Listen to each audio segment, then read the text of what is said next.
His murals have graced recreation centers, offices, restaurants, and private homes, and now Jacob Headley's work can be seen in the courtyard at the new Niagara Falls Exchange Building. It's a loving tribute to the late historian Wilma Morrison. And Jacob, don't know if you know this or not, but I met Wilma, interviewed her a number of times. She was a wonderful person.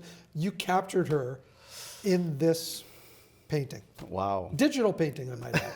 Yes, well, I never had the opportunity to meet Wilma, but I'm so glad to hear that because she seemed like a wonderful person. I watched some of your old interviews with her, and man, what a character she seemed to be. How did you go about finding out more about her? I'm assuming that as an artist, you don't just take a picture and look at that picture and say, I'm going to try and recreate this. Yeah. You needed to learn something about her. That's true. Well, I figured out about the opportunity that there wanted to be a tribute for Wilma, so I did all I could to research Wilma and what she was all about since I never got to meet her myself.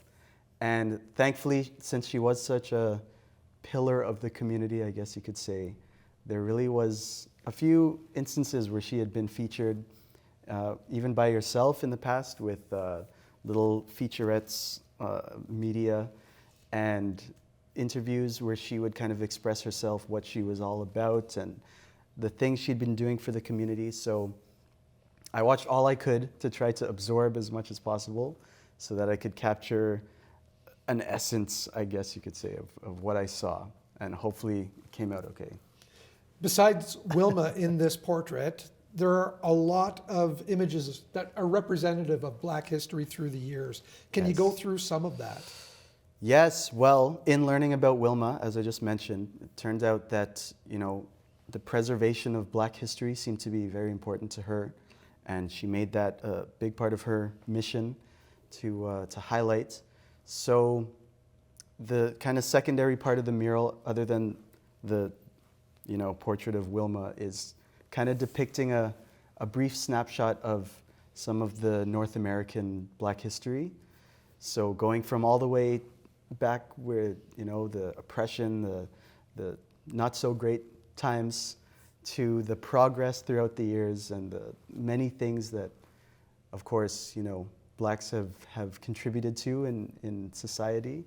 So there's quite a bit of stuff in there that you could find all kinds of little snippets. You created this digitally. You have yet to see it on the side of the building. That's true. This was a digital piece of art that was made. So you made. take this on just a regular computer screen, and it becomes this big piece. How does that process work? So that was interesting because I've had some experience painting live, in-person murals.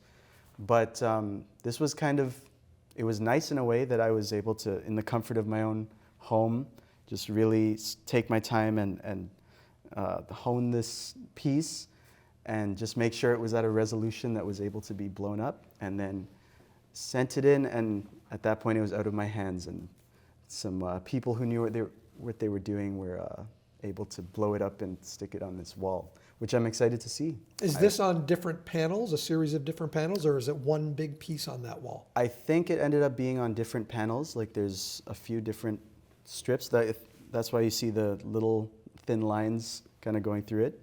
What other kinds of things are you working on these days?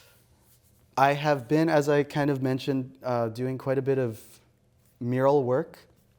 And there's some other things in the works at the moment that are kind of in talks, things like restaurants and stores. And I just was able to get something in Graffiti Alley downtown, which was pretty cool. Downtown Toronto, sorry. Yep. Yes. And also, I'm trying to do the social media thing. So I've put a bit of focus onto a little YouTube channel that's focused on art, encouraging others to learn and grow in their artistic expression.